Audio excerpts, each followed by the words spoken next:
नमस्कार, आज हम ले आए हैं lecture number 3 matter in our surroundings पे। लेक्चर नंबर 1 और लेक्चर नंबर 2 के अंदर हमने जस्ट यही डिस्कस करने की कोशिश की कि मैटर है क्या। हमने कुछ छोटी छोटी डेमॉन्स्ट्रेशंस की हेल्प के साथ मैटर को अच्छे तरीके से अंडरस्टैंड करने की कोशिश की। हमने ये देखा कि कितने टाइप का मैटर एग्जिस्ट करता है। इसके बाद हम बात करेंगे कि मैटर के अंदर चेंजेस की, कि उसके अंदर चेंजेस ऑलरेडी आते हैं, हम उसके अंदर चेंजेस लेके आ सकते हैं। बिकॉज किसी भी रिसर्च का ये बेसिक फंडा है कि पहले हम चीज़ों को परसीव करते हैं, अंडरस्टैंड करते हैं, उसके बाद हम उन चीज़ों को चेंज करने की कोशिश करते हैं अकॉर्डिंग टू आवर डिज़ायर।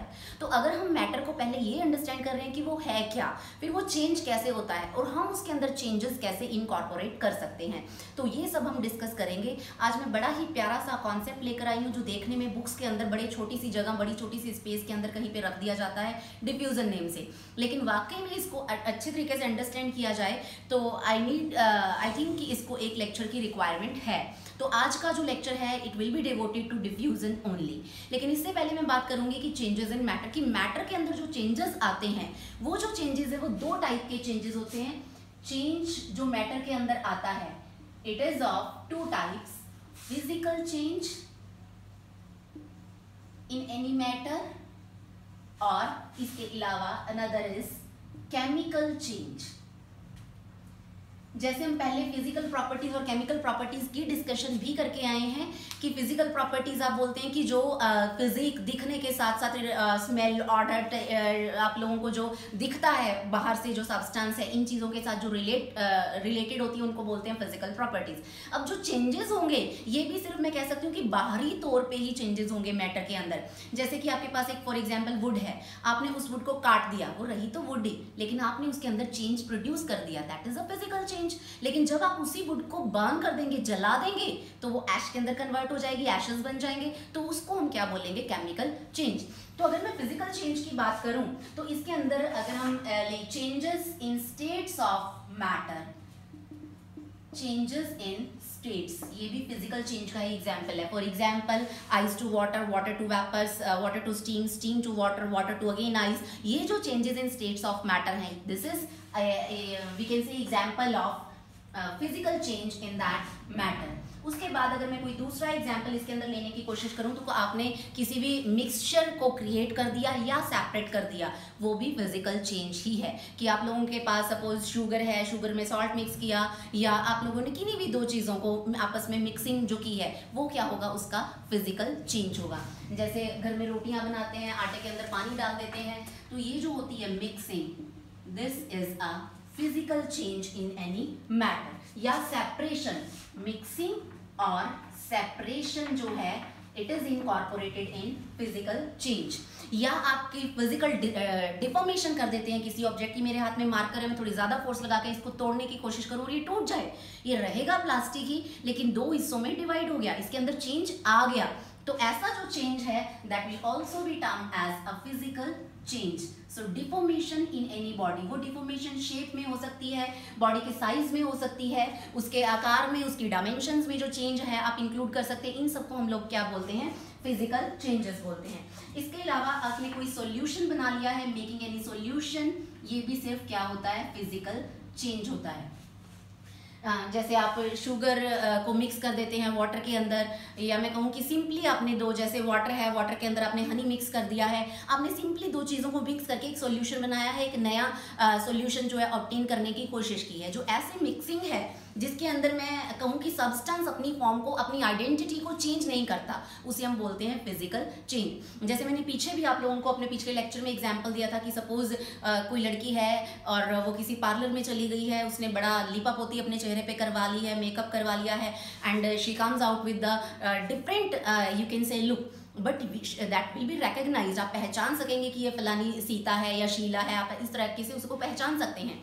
लेकिन अगर वही लड़की प्लास्टिक सर्जरी चेहरे की करवा के आपके सामने खड़ी हो जाए, she can get a make over in completely in her face, ऐसा जो चेंज जो उसकी आइडेंटिटी बदल के रख दे, उसे हम क्या बोलेंगे, केमिकल चेंज। जैसे आप वुड को या पेपर को बर्न करें, जैसे ही आप इसको बर्न करते हैं, you get carbon dioxide, you get water vapors and some amount of heat. तो इसके अंदर पेपर जलने के बाद पेपर नहीं रहा, उसमें से कार्बन डाइऑक्साइड गैस निकल गई है, कुछ वाटर में vapours in the form of moistures निकल गए हैं, तो उसने आइडेंटिटी जो है अपनी एंटायरली चेंज कर ली है, इसे हम बोलते हैं केमिकल चेंज। लेकिन हमें जो आज का अपना लेक्चर है, इस लेक्चर के अंदर फिजिकल चेंज डिस्कस करना है, और उस फिजिकल चेंज के अंदर जो फर्स्ट जो मैं कहूँ कि हम प्रोसेस जो है डिस्कस करने की कोशिश करेंगे, दैट इज डिफ्यूजन।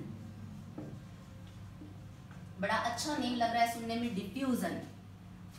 जैसे मैं हमेशा से कहती आई हूँ कि किसी भी वर्ड की डेफिनेशन, किसी भी वर्ड की एक्सप्लेनेशन डिफिकल्ट नहीं है अगर आप उसके वर्ड के मीनिंग के ऊपर चले जाएं। मीनिंग जो है हम लोगों को पता है कि ग्रीक और लैटिन दो ही टाइप की लैंग्वेजेस हैं जहाँ से इनके निकल के आ जाते हैं मीनिंग। तो ये जो डिफ्यूजन वर्ड है, it has been originated from Latin word डिफ्यूजनम। लैटिन लैंग्वेज के अंदर एक वर्ड हुआ करता था या होता है डिफ्यूजनम, जिसका मतलब क्या होता है, पॉरिंग, मतलब डालना। सिंपल, यहीं से सारी बात खत्म, कहानी खत्म। एक चीज को दूसरी चीज के अंदर डाल देना या उसका अपने आप दूसरी चीज के अंदर डल जाना, उसे हम क्या बोलते हैं, डिफ्यूजन। आप लोगों की बुक्स में क्या लिखा होता है, it is mixing of. Diffusion is basically mixing of, या फिर आप कह सकते हैं मूवमेंट ऑफ, मूवमेंट या mixing of particles of one substance into another having a concentration difference in them, having a concentration difference in them। या मैं कहूँ कि आप लोगों की बुक्स में ये लिखा होता है कि motion of particles of one substance into another substance, या आप लोगों की बुक्स में ये भी लिखा होता है कि motion of particles of substance having higher concentration to substance having lower concentration, की जहाँ पे कॉन्सेंट्रेशन मतलब क्राउडिंग, उसके अंदर पार्टिकल्स की क्राउडिंग अगर बहुत ज़्यादा है तो वहाँ से वो पार्टिकल्स निकल के लोअर कॉन्सेंट्रेशन वाली साइड जाने की कैपेबिलिटी जो है वो रखते हैं, इसको हम बोलते हैं डिफ्यूजन। और and this is quite natural. आप लोगों को भी लगता है कि अगर कहीं पे कोई बहुत ज़्यादा भीड़ है and you try to make spaces, आप लोग उन स्पेसेस को बनाने की कोशिश करते हैं कि तू दूर हो जा भैया, तू दूर हो जा भैया, तू चला जा, ताकि यहाँ स्पेस क्रिएट हो जाए, या मैं ही चला जाता हूँ निकल के। तो ये जो चीज़ें हैं कि आप इक्विलिब्रियम स्टेट, आप एक कंफर्टेबल जोन के अंदर आना चाहते हैं, तो पार्टिकल्स को भी वो कंफर्टेबल जोन चाहिए। तो ये कंफर्टेबल जोन, जिसके हम इक्विलिब्रियम स्टेट बोलते हैं, स्टेबिलिटी स्टेट बोलते हैं, इसको अचीव करने के लिए पार्टिकल्स एक जगह से दूसरी जगह पर मूवमेंट करते हैं, जहाँ पे क्राउडिंग है वहाँ से निकल के दूसरी जगह जाने की कोशिश करते हैं, इसको हम बोलते हैं डिफ्यूजन। तो ये जो डिफ्यूजन है, it is of two types, ये दो टाइप का होता है। डिफ्यूजन अपने आप भी हो सकता है और हम इसको करवा भी सकते हैं। अपने आप होने वाले डिफ्यूजन को सिंपल डिफ्यूजन कहा जाता है, और एक डिफ्यूजन होती है फैसिलिटेटेड डिफ्यूजन। इनके नेम से ही क्लियर है, सिंपल डिफ्यूजन मतलब जिसके अंदर कोई बहुत ज़्यादा तामझाम जिसके अंदर ना हो, और अपने आप ही जो प्रोसेस हो जाए, अपने आप ही जो मिक्सिंग हो जाए, उसको बोला जाता है सिंपल डिफ्यूजन।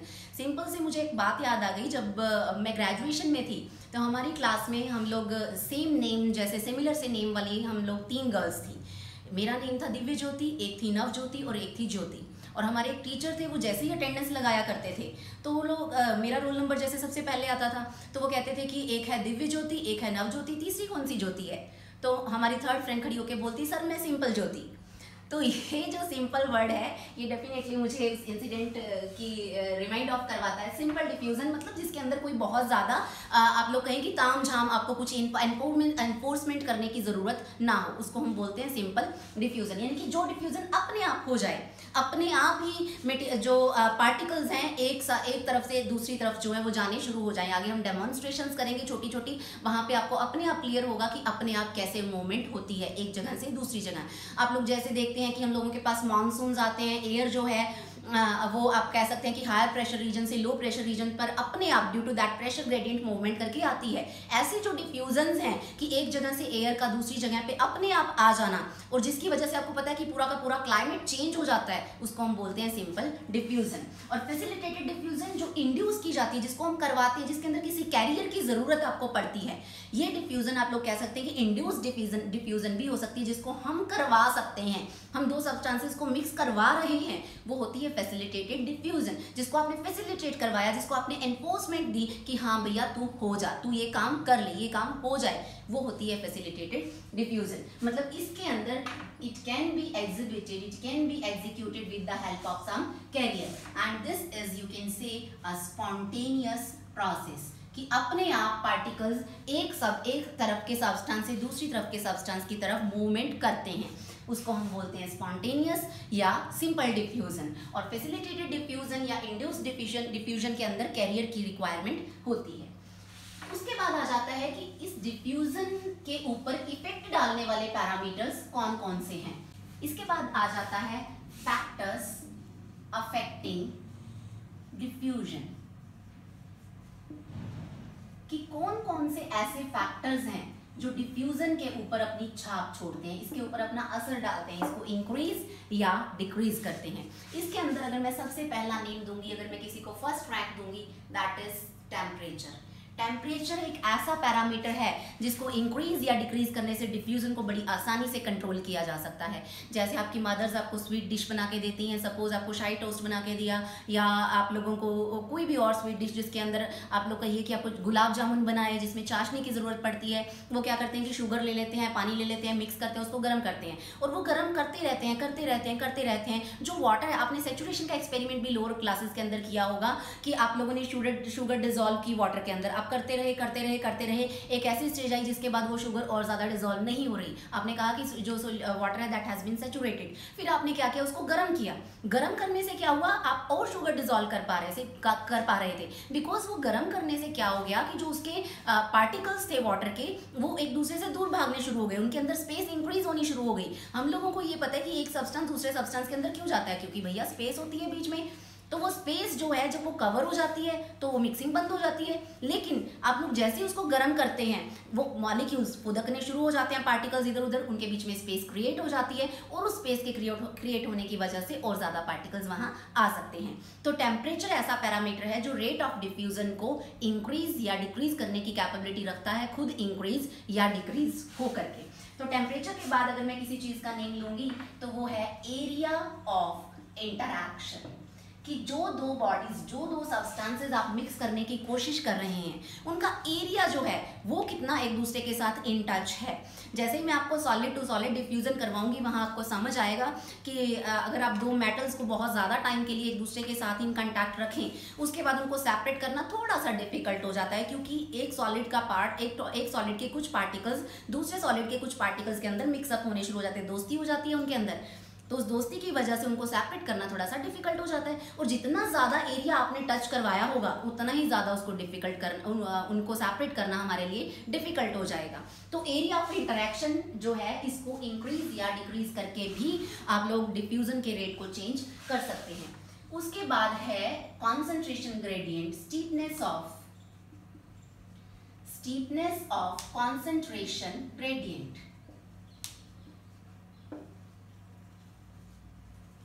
कॉन्सेंट्रेशन ग्रेडियंट जो है, ये ग्रेडियंट का मतलब होता है ग्रेजुअल चेंज। कॉन्सेंट्रेशन आप हमें पता ही है, क्राउडिंग है, नंबर ऑफ पार्टिकल्स है किसी रीजन के अंदर कितने हैं। अब जैसे आप भी एक सपोज मेट्रो ट्रेन के अंदर खड़े हुए हैं, वहां पे इतनी ज्यादा भीड़ है, पैर रखने की भी जगह नहीं है, और जैसे ही स्टेशन आता है लोग एक दूसरे के ऊपर तक गिरने शुरू हो जाते हैं कि हमें बाहर निकलना है, क्योंकि अंदर बहुत ज़्यादा क्राउडिंग है। लेकिन वही अगर अंदर बहुत आराम से सब अपनी सीटों पे बैठे हुए हैं, किसी को इधर उधर एक दूसरे के ऊपर पैर धक्का मुक्का कुछ मारने की ज़रूरत नहीं है, आराम से सब बैठे हैं, तो स्टेशन आएगा, सब आराम से ही बाहर निकलेंगे। तो यानी कि जो ये बाहर निकलना था उनका, दैट वाज डिफ्यूजन। लेकिन वो आराम से निकलना या जल्दी जल्दी निकलना, इसको किसने डिसाइड किया कि अंदर कॉन्सेंट्रेशन कितनी थी। अगर वो जो डिफरेंस है दोनों साइड्स के अंदर, अगर वो बहुत ज़्यादा है तो डिफ्यूजन का रेट भी बड़ा फास्ट होगा। लेकिन अगर वो जो डिफरेंस है बहुत ज़्यादा नहीं है तो डिफ्यूजन का रेट भी क्या होगा, कम होगा। तो कॉन्सेंट्रेशन ग्रेडियंट मतलब चेंज इन कॉन्सेंट्रेशन जो है, दैट विल डिसाइड कि डिफ्यूजन कितनी फास्ट होगा और कितनी इसके अंदर स्लो जो है मूवमेंट होगी। उसके बाद मैं ये भी कह सकती हूँ कि साइज ऑफ पार्टिकल्स जो है ये हमारे पास नेक्स्ट पैरामीटर है जो इसके ऊपर इफेक्ट डालता है। पार्टिकल्स का साइज जितना बड़ा होगा, अब आप लोग कहें कि उसी मेट्रो ट्रेन के अंदर बहुत ज़्यादा बड़े मोटे तगड़े ताजे लोग बैठे हुए हैं और उनको जब उठ के जाना होगा बहुत डिफिकल्ट होगा उनके, तो बैठ के उठते ही बड़ी मुश्किल से हैं, चल के जाना तो बहुत उनके लिए डिफिकल्ट है। तो ये जो है, और वही बड़े पतले पतले हल्के फुल्के से लोगों फुदक के उठेंगे और फुदक के बाहर निकल जाएंगे। तो साइज ऑफ पार्टिकल्स का इफेक्ट भी बहुत ज़्यादा होता है। रादर इससे पहले मुझे बात करनी चाहिए थी कॉज ऑफ डिफ्यूजन की, जो बात यहाँ पे आ गई है, कॉन्सेंट्रेशन ग्रेडियंट। आप लोगों से ये पूछा जा सकता है एग्जामिनेशन के अंदर, what is the ultimate cause of diffusion, कि डिफ्यूजन का कॉज क्या है, रीजन क्या है, क्यों डिफ्यूजन होती है। चलो जो हमने करवाई वो तो जबरदस्ती है, मतलब मैं कह सकती हूँ कि सब्सटेंसेस के सामने जबरदस्ती की भैया तू इसके अंदर चला जा, तू इसके अंदर चला जा, तो वो तो हमने करवाई है। लेकिन जो अपने आप सिंपल डिफ्यूजन जो होती है, वो सिंपल डिफ्यूजन क्यों होती है सब्सटेंसेस के अंदर। पहला रीजन कॉन्सेंट्रेशन ग्रेडियंट। तो मैं कह सकती हूँ इसके दो रीजंस हैं। कॉन्सेंट्रेशन ग्रेडियंट कि एक तरफ इतनी ज्यादा भीड़ भाड़ है, वहां से पार्टिकल्स निकल के सुकून की सांस लेना चाहते हैं, आराम से रहना चाहते हैं, चैन भरी जिंदगी जीना चाहते हैं, इसके लिए वो क्या करते हैं, भीड़ भाड़ वाले इलाके में से निकल के शांतिपूर्ण इलाके के अंदर आ जाते हैं। तो ये जो कॉन्सेंट्रेशन डिफरेंस है, this is the ultimate cause of diffusion. दूसरा रीजन क्या है कि भैया अगर वो एक जगह से निकल के दूसरी जगह में जाएंगे, स्पेस तो होनी चाहिए वहां पे, दूसरी जगह के अंदर अगर स्पेस होगी नहीं तो वो जाएंगे कैसे। तो यानी कि दूसरा जो रीजन है वो है because there exist space between particles of a substance, जो कि हमें पता है मैटर की एक प्रॉपर्टी भी है कि हर एक सब्सटेंस के पार्टिकल्स के बीच में थोड़ी थोड़ी स्पेस है। तो उस स्पेस के अंदर जा जाके दूसरे पार्टिकल्स घुस जाते हैं, चोरी से घुसे चाहे हम घुसाएं, जबरदस्ती घुसाएं, लेकिन वो घुस जाते हैं। उसी को हम क्या बोलते हैं, डिफ्यूजन। तो ये जो दो पॉइंट्स थे, these were the causes of diffusion. अब हम बड़े खूबसूरत मोड पर आ गए हैं जहां हमें एग्जाम्पल्स ऑफ डिफ्यूजन करनी है। तो एग्जाम्पल्स ऑफ डिफ्यूजन आप लोगों को पता है कि जो आपके सिलेबस के अंदर हैं और जो आप इन मेजॉरिटी डिस्कस करते हैं, 3 स्टेट्स डिस्कस करते हैं। ऑल्दो हमने सारी स्टेट्स को अच्छे से डिस्कस किया है अपने फर्स्ट लेक्चर के अंदर, जो कि मैटर इन सराउंडिंग्स पे था, लेकिन हमने कहा था कि आपके सिलेबस में 3 होने की वजह से हम इनके ऊपर ही स्ट्रेस देंगे। तो इनके अंदर फर्स्ट आपको पता है सॉलिड, लिक्विड और गैस। अब जो ये है कि डिफ्यूजन सॉलिड की सॉलिड में भी हो सकती है, diffusion of solid in solid. वैसे हम लोगों को पता है, हम प्रॉपर्टीज ऑफ मैटर पिछले लेक्चर के अंदर, लेक्चर नंबर 2 जो था मैटर का, उसके अंदर हमने डिस्कस किया है कि रेट ऑफ डिफ्यूजन गैसेस के अंदर सबसे ज़्यादा होता है, क्योंकि वही चीज़ की आप कह सकते हैं भटके हुए सांड की तरह होते हैं। गैस के मॉलिक्यूल्स इधर चले गए, उधर चले गए, इधर चले गए, उधर चले गए, कहीं भी किसी के भी घर में घुस जाते हैं, किसी भी सब्सटेंस के अंदर घुस जाते हैं, तो उनका रेट ऑफ डिफ्यूजन फास्ट होता है। लिक्विड थोड़ा सा ऑर्डर, थोड़ा सा वेल मैनर्ड होता है गैसेस की बजाय, तो वो उससे थोड़ा कम डिफ्यूज। सॉलिड्स बहुत ज़्यादा वेल मैनर्ड हैं, तो उनके अंदर डिफ्यूजन रेट बहुत कम होता है, लेकिन होता है। तो जो सॉलिड्स, इन सॉलिड की अगर मैं आप लोगों को एग्जाम्पल कोई दूं, तो देखिए मेरे पास ये 2 टाइप्स ऑफ कैंडीज हैं। ये मेरे पास है रेड कलर की कैंडीज ओनली, और ये मेरे पास है ओनली ब्लू कलर की कैंडीज। ब्लू कलर की कैंडीज हैं, रेड कलर की कैंडीज हैं। मैंने इनको आपस के अंदर मिक्स कर दिया इस तरीके से, फैसिलिटेटेड डिफ्यूजन, बड़े आराम से एक दूसरे के अंदर ये मिक्स हो गई हैं। इसी तरीके से इनको मैं इनके अंदर मिक्स कर दूं तो बड़े आराम से, ये देखिए कितना खूबसूरत, आप लोगों इसी कलर्स, इन्हीं ज़्यादा रेनबो कलर्स को देख के अट्रैक्ट होते हैं बच्चे और कहते हैं कि हमें तो ये कैंडीज खानी है। तो ये भी डिफ्यूजन की एग्जाम्पल है, किसकी, सॉलिड इन सॉलिड की। दूसरी एग्जाम्पल अगर मैं सॉलिड इन सॉलिड की बात करूं, तो जैसे ये आपके सामने बोर्ड पे लिखा हुआ पड़ा है, तो मैंने मान लीजिए यहाँ पे कुछ भी लिख दिया, सपोज मैंने यहाँ पे मैटर लिखा और मैंने इसको कुछ टाइम तक लिखा रहने दिया, मैंने इसको इरेज नहीं किया, ठीक है। लेकिन जब मैं कुछ टाइम बाद इसको इरेज करूंगी तो आप देख रहे हैं कि ये इसके साथ कुछ कुछ चिपका रह जाता है। इसको हटाने के लिए मुझे बहुत फोर्स लगानी पड़ेगी, और रादर आपको यहाँ पे कुछ कुछ नीचे इंप्रेशंस दिख रहे होंगे जो भी मैंने लिखा उसके। यानी कि जब मैं इसके ऊपर ये लिखती हूँ बोर्ड के ऊपर मार्कर से, आई एम अप्लाइंग प्रेशर, मैं उन पार्टिकल्स को प्रेशर लगा के I am forcing them to go into that, मैं उसके अंदर जाने के लिए उनको मजबूर कर रही हूँ। तो वहां जाके वो मैं कह सकती हूँ कि चिपक जाते हैं, और उनका एक दूसरे सब्सटेंस के अंदर जाके चिपक जाना, उसके बीच में अपनी जगह बना लेना, ये भी डिफ्यूजन है। दैट मीन्स जब ब्लैक बोर्ड पे चॉक की हेल्प से लिखा जाता है, when you write on a black board with the help of a chalk, और आप उसको कुछ देर नहीं रब करते हैं, you keep it as such for some time and then you erase it, there are few impressions of that chalk on that board. मतलब कुछ चॉक के पार्टिकल्स बोर्ड के अंदर छोटे छोटे जो मैं कह सकती हूँ कि इरेगुलरिटीज हैं वहां पे वो फंस चुके हैं, मतलब वहां पे ट्रैप हो गए हैं, और उनका वहां पे ट्रैप होना इज डिफ्यूजन। तो ये भी एग्जाम्पल किसकी एग्जाम्पल थी? सॉलिड इन सॉलिड की एग्जाम्पल थी। टू मेटल्स की बात मैं पहले कर ही चुकी हूँ। अभी आपने देखा कि कैंडीज जो हैं वो एक दूसरे के अंदर मिक्स हो जाती हैं। बोर्ड एंड चॉक, जब आप बोर्ड के ऊपर चॉक से लिखते हैं तो चॉक के इंप्रेशंस उसके ऊपर रह जाते हैं। हमने अभी बात की कि दो मेटल के ब्लॉक्स हैं, उनको आप एक दूसरे के साथ जोड़ के रखें, उसके बाद उन्हें सेपरेट करना डिफिकल्ट हो जाता है क्योंकि उनके दोनों के बीच में एक गहरी ना सही लेकिन कुछ हद तक दोस्ती हो जाती है। उसके बाद जो मैं अगली स्टेट की बात करूं लिक्विड की, तो लेकिन ये सॉलिड इन सॉलिड का कॉन्सेप्ट था, सॉरी, उसके बाद मुझे लेना चाहिए था यहाँ पे सॉलिड इन लिक्विड। आपस में अगर सॉलिड सॉलिड मिक्स हो पा रहे तो लिक्विड में नहीं होंगे क्या? लिक्विड के पार्टिकल्स में तो बहुत ज्यादा स्पेस है, तो सॉलिड के पार्टिकल्स लिक्विड के पार्टिकल्स के अंदर मिक्स हो सकते हैं। इसके एग्जांपल के लिए देखिए, मेरे पास ये इस ग्लास के अंदर वाटर है and it is a tablet. मैंने जैसे ही इसके अंदर ये टैबलेट डाली, अब कुछ ही देर में ये टैबलेट इसके अंदर ये देखिए डिजॉल्व होनी शुरू हो गई है, और ये इसके पार्टिकल्स, वाटर के पार्टिकल्स में इन्होंने अपनी जगह बनानी शुरू कर दी है। तो ये जो सॉलिड है किसके अंदर चला गया है? लिक्विड के अंदर चला गया। This is diffusion of solid into liquid. बहुत सारी ऐसी टैबलेट्स होती हैं जो वाटर के अंदर डिजॉल्व हो जाती हैं। दूसरा मेरे पास ये एक फूड कलर है इन पाउडर्ड फॉर्म। इस फूड कलर को अगर मैं इधर वाटर के अंदर डालूंगी, a beautiful colour you are watching here, तो ये देखिए ये भी एग्जाम्पल किसकी है? सॉलिड इन लिक्विड की। तो ये देखिए इसके अंदर धीरे धीरे ये डिजॉल्व होता जा रहा है, लेकिन सॉलिड ने किसके अंदर जगह बनाई? इसका कलरफुल हो जाना, मतलब इस लिक्विड के अंदर सॉलिड अपनी जगह जो है वो बनाता जा रहा है। तो ये दोनों एग्जाम्पल्स जो हैं, फूड कलर इन लिक्विड या tablet in tablet in water, food colour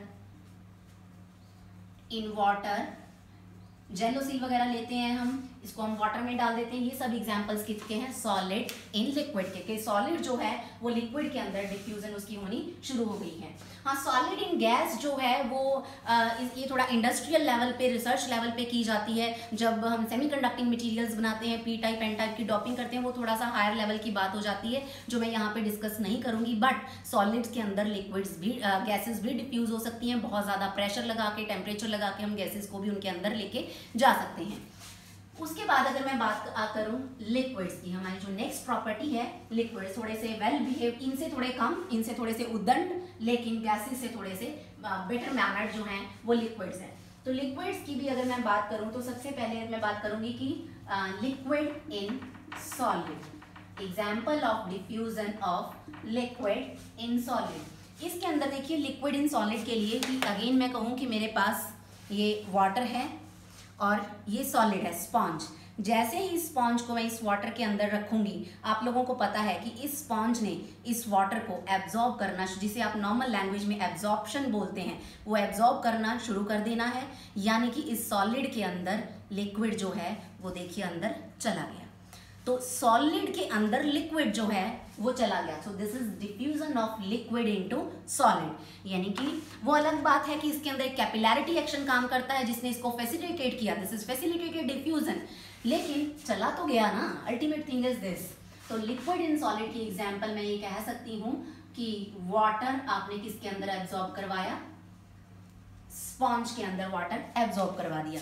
दूसरा ये देखिए, अभी मेरे पास ये एक कलर्ड वाटर है और ये टिश्यू पेपर है। जैसे ही आपने इसके अंदर इसको रखा तो ये देखिए इसके अंदर ये लिक्विड जो है चला गया। तो लिक्विड किसके अंदर चला गया है? अगेन सॉलिड के अंदर। जैसे हम लोग क्या करते हैं, दिवाली पे दिए जलाते हैं तो वो दियों के अंदर तेल डाला जाता है, कॉटन विक रखी जाती है, तो वो तेल जो है कैपिलैरिटी एक्शन की वजह से कॉटन विक में चढ़ना शुरू हो जाता है। किस वजह से गया वो बात की बात है, लेकिन चला गया, दिस इज डिफ्यूजन। तो जो है कि कॉटन के अंदर आप लोग ये कहें कि अर्थन लैम्प्स जो होते हैं, अर्थन लैम्प के अंदर ऑयल इन कॉटन विक, ये भी एग्जाम्पल किसकी है? Diffusion of liquid in solid की एग्जाम्पल है। उसके बाद अगर मैं लूँ liquid in liquid, liquid in liquid. मुझे नहीं लगता इसके अंदर कुछ भी डिफिकल्ट है। आप किसी भी लिक्विड को किसी भी लिक्विड के अंदर मिक्स कर सकते हैं। आप इंक इन वाटर मिक्स कर सकते हैं। इंक ले लीजिए, वाटर ले लीजिए, मिक्स कीजिए, वो इंक एकदम से उसके अंदर जानी शुरू हो जाएगी। गर्मियों के दिन हैं, जिन दिनों में मैं वीडियो बना रही हूँ, गर्मियों में रूह अफ़ज़ा वगैरह आप लोग शिकंजवी वगैरह बहुत पीते हैं, बनाते हैं। तो देखिए मेरे पास एक गिलास है, तो मैंने यहाँ पे क्या किया, ये एक फूड टेस्टर जो है वो मैंने इसके अंदर डाला। उसके बाद देखिए मैं इसके अंदर डाल रही हूँ water. This is diffusion of liquid in liquid. कितना ब्यूटीफुल कलर ये आ गया है। तो हमारी जो लाइफ है that is full of colours, that life, हमारी लाइफ जो है वो फुल ऑफ कलर्स है, फुल ऑफ डिफ्यूजन है। तो लिक्विड इन लिक्विड के लिए आप लिख सकते हैं इंक इन वाटर, या आप किसी एनी भी कोई भी एग्जाम्पल आप ले सकते हैं, एनी जूस। बात करेंगे लिक्विड इन गैसेस कि गैस के अंदर ऑल्दो गैस के मॉलिक्यूल ज़्यादा उदंड हैं, ज़्यादा कैपेबिलिटी रखते हैं लिक्विड के अंदर जाने की, लेकिन जब हम फोर्स लगा रहे हैं, जब हम फैसिलिटेटेड डिफ्यूजन करवा रहे हैं, तो हम लिक्विड की गैसेस के अंदर भी डिफ्यूजन करवा सकते हैं। फॉर एग्जाम्पल ये नेल पेंट रिमूवर है। आप जैसे ही इसको निकालते हैं इसके अंदर से, जैसे ही नेल पेंट रिमूवर को थोड़ा सा कहीं पे निकाला जाता है, मुझे कहने की ज़रूरत नहीं है, ये देखिए अपने आप ही ये क्या है, आप लोगों को पता है, इवेपोरेट होना शुरू हो जाता है और वेरी सून बिल्कुल क्लीन हो गया है। हैंड सैनिटाइजर्स आप लोग हैं यूज़ करते हैं, बिल्कुल लिक्विड की तरह है। आपने ऐसे ऐसे किया एंड क्या हुआ, लिक्विड था, एकदम से क्या है, एयर के अंदर इसके मॉलिक्यूल्स जो हैं वो चले गए हैं।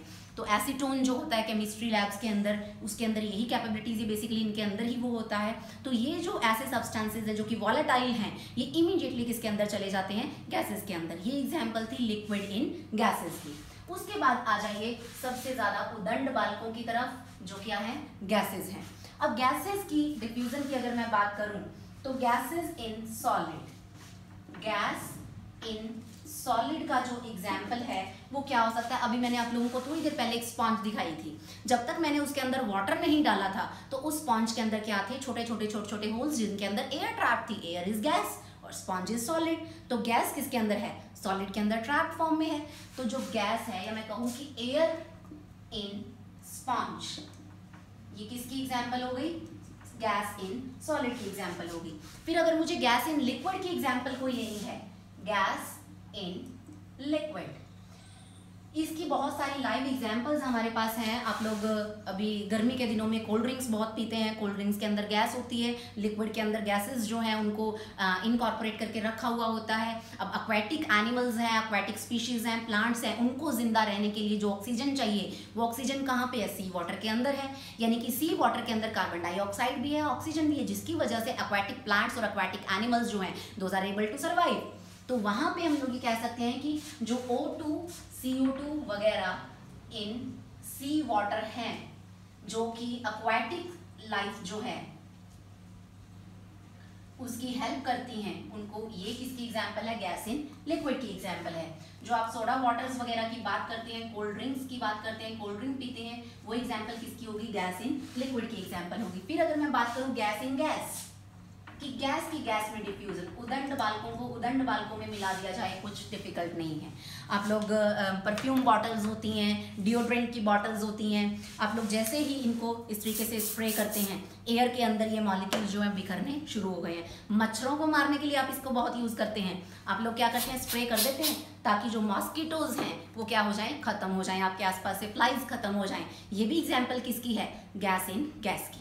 तो ये जो छोटी छोटी डेमॉन्स्ट्रेशंस देके मैंने आपको एग्जांपल्स दिए, सॉलिड इन सॉलिड का, solid in liquid, solid in gas, liquid in solid, liquid in liquid, liquid in gas, exactly same, gas in solid, gas in liquid, gas in gas. तो तीनों स्टेट्स की आपस में जो intermixing हमने कर ली है, हमने खिचड़ी पकाई है एक एक पैरामीटर उठा के, ये सब क्या था, डिफ्यूजन था। फिर बात ये आ जाती है कि इसकी रियल लाइफ के अंदर सिग्निफिकेंस क्या है, what is the significance of diffusion. Diffusion के बेस पे आपको एग्जामिनेशन में क्वेश्चंस भी आते हैं।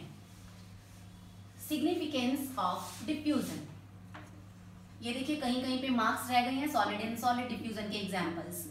सिग्निफिकेंस ऑफ डिफ्यूजन, बहुत सारी एग्जांपल्स हैं डे टू डे लाइफ में कि जो मेटाबॉलिक प्रोसेसेस होता है सेल्स के अंदर, metabolic processes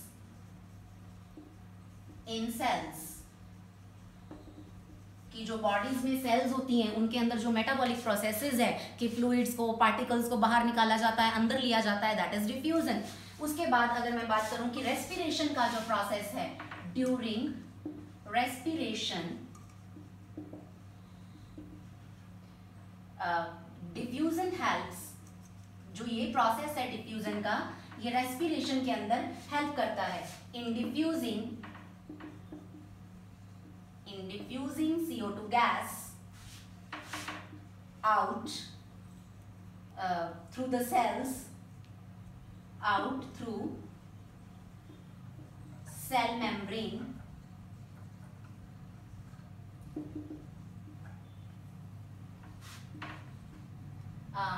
O2 gas blood के अंदर जो है, O2 gas cell membrane in blood, blood के अंदर या जो वेस्ट ब्लड है उसके अंदर CO2 और जो प्योर ब्लड है उसके अंदर O2, जो सेल्स में से ऑक्सीजन या कार्बन डाइऑक्साइड जो हमारी बॉडी इजेक्ट करती है, ये सारे एग्जांपल्स किसके हैं, डिफ्यूजन के हैं। इवन या मैं कहूँ कि स्वेट जो है हमारी बॉडीज में से आता है, निकलता है, that is also example of diffusion. तो ये जो डे टू डे जो डायलिसिस का प्रोसेस है किडनीज के जो पेशेंट्स हैं उनके साथ ही करवाया जाता है, that is also example of diffusion. Ions की जो है मूवमेंट करवाई जाती है अक्रॉस न्यूरॉन्स, जो हमारे ब्रेन के अंदर न्यूरॉन्स हैं, न्यूरॉन्स के अंदर जो मूवमेंट ऑफ आयंस है, that is also example of diffusion. तो ये जो डे टू डे लाइफ है, हमारी खुद की बॉडी जो है, that is carrying a lot of examples of diffusion. Diffusion के बहुत सारे एग्जाम्पल्स इसके अंदर भी हैं। अब जो एग्जामिनेशन में आपको क्वेश्चंस आते हैं इसके रिलेटेड, तो मैं टॉपिक के साथ के ही जो 2 क्वेश्चंस हैं उनको जरूर डिस्कस करना चाहूंगी। First is what happens when an inflated balloon is pricked with a needle, कि जैसे ही आप एक इन्फ्लेटेड बलून को नीडल से प्रिक करते हैं तो क्या होता है, नीडल या पिन के साथ आप उसको जब प्रिक करेंगे तो क्या होता है, और कौन सा प्रोसेस जो है इसके अंदर इन्वॉल्व है, which process is involve here, कि यहाँ पे कौन सा प्रोसेस जो है वो इन्वॉल्व हुआ है। इसके अंदर मैं कहूँ कि जो डिफ्यूजन है, इन्फ्लेटेड बलून है, 2 चीज़ों की बात इसके अंदर होगी। एक तो गैस की प्रॉपर्टीज की, गैसेज आर हाईली कंप्रेसिबल। आपने बलून के अंदर गैस जो है फूंक मार के या कैसे भी प्रेशर के साथ आपने गैस को घुसा दिया, अभी तो अंदर चली जा, अंदर चली गई बेचारी आपके डर से, प्रेशर से, अब अंदर चली गई, अंदर जाके वो कंप्रेस्ड फॉर्म के अंदर है, दोज आर हाईली कंप्रेसिबल। और आपने उसके मॉलिक्यूल्स को जबरदस्ती, मैं वही कह रही हूँ कि उदंड बालकों को आपने बांध के रखा हुआ है, जैसे ही आप नीडल से प्रिक करेंगे आप उन उदंड बालकों को रास्ता दे रहे हैं कि भैया बाहर निकल जाओ, तो वो फटाफट से जो है बाहर निकल जाते हैं। Means rate of diffusion is very fast in case of gases. इसका जो आंसर है वो यही है कि जो गैसेज हैं वो क्या है, कंप्रेसिबल हैं, इस वजह से वो उसके अंदर थी, कंप्रेस्ड फॉर्म में थी। जैसे ही आपने प्रिक किया, प्रिक करते ही डिफ्यूजन का जो प्रोसेस है वो स्टार्ट हो गया, and rate of diffusion is very high in case of gases. Diffusion is high in gases, क्योंकि अंदर एयर है, वो भी एयर टू एयर का ही एग्जांपल है। तो जैसे ही नीडल प्रिक की शू की आवाज से सारा का सारी बैलून में से एयर जो है वो बाहर निकल जाती है। तो ये था एक question on the basis of diffusion. अगर मैं दूसरे क्वेश्चन की बात करूं तो वो क्वेश्चन है कि व्हाई अ स्मॉल